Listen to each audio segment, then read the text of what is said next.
Assalamualaikum teman-teman. Hari ini kita akan belajar bagaimana cara membaca Al-Quran dengan baik dan benar. Nah, buat kalian yang belum bisa membaca Al-Quran, tenang aja. Kita bakalan ajarin kalian sampai benar-benar lancar baca Qurannya, insya Allah. Kalian juga bisa request di kolom komentar tentang materi apa yang ingin kalian pelajari. Nah, langsung aja yuk ke pembahasan. Hal yang pertama kali harus kita pelajari dalam membaca Al-Quran adalah ilmu tajwid. Apa sih tajwid itu?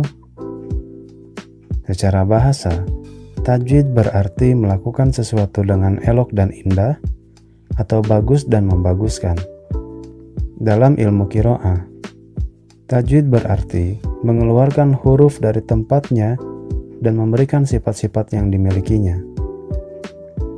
Jadi ilmu tajwid adalah suatu ilmu yang mempelajari bagaimana cara membunyikan atau mengucapkan huruf-huruf yang terdapat dalam kitab suci Al-Quran maupun bukan. Nah, apa saja sih yang akan kita pelajari dalam ilmu tajwid?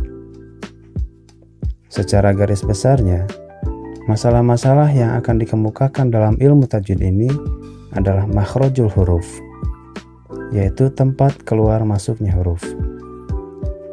Sifatul huruf atau cara pengucapan huruf, ahkamul huruf, hubungan antar huruf, ahkamul madi wal qasar, panjang dan pendeknya ucapan, ahkamul waqaf wal ibtida', memulai dan menghentikan bacaan, dan al-khat al-utsmani.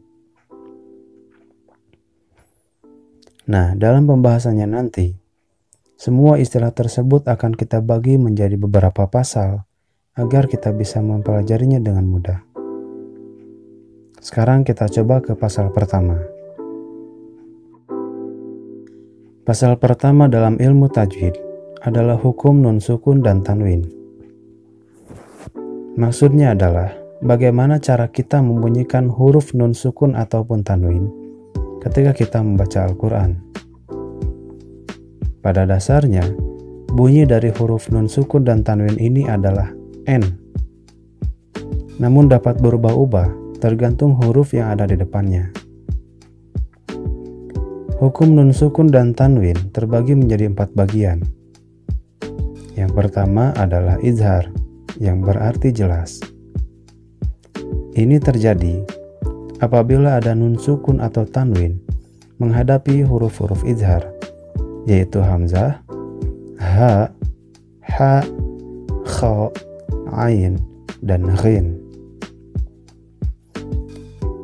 Maka bunyi N pada nun sukun atau tanwinnya harus dibaca dengan jelas. Contoh seperti an'amta alaihim. Jika kita perhatikan, dalam kalimat ini kita menemukan huruf nun sukun. Cara membacanya adalah harus jelas bunyi N-nya, karena menghadapi huruf ain, di mana ain termasuk huruf idhar.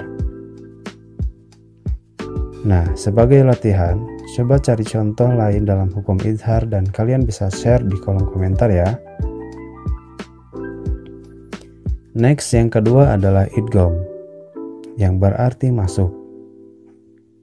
Ini terjadi apabila ada nun sukun atau tanwin menghadapi huruf-huruf idgham, yaitu ya, nun, mim, waw, lam, dan ro.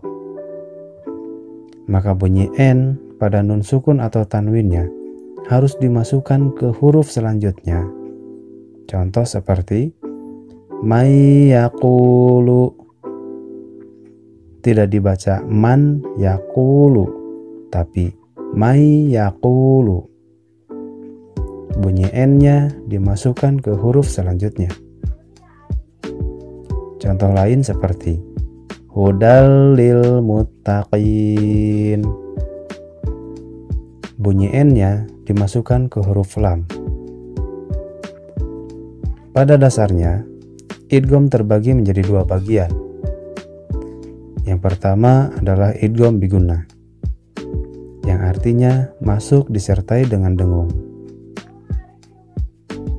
Sebagai catatan, dengung adalah suara halus yang dihasilkan dari getaran di hidung.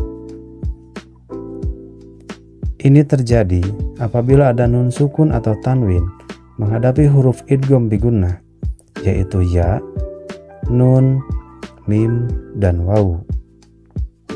Maka bunyi n pada nun sukun atau tanwinnya harus dimasukkan ke huruf selanjutnya, kemudian disertai contoh seperti hudam mir rabbihim. Ada tanwin fathah menghadapi huruf mim. Yang kedua, idgham bila gunnah, yang artinya masuk tidak disertai dengan dengung.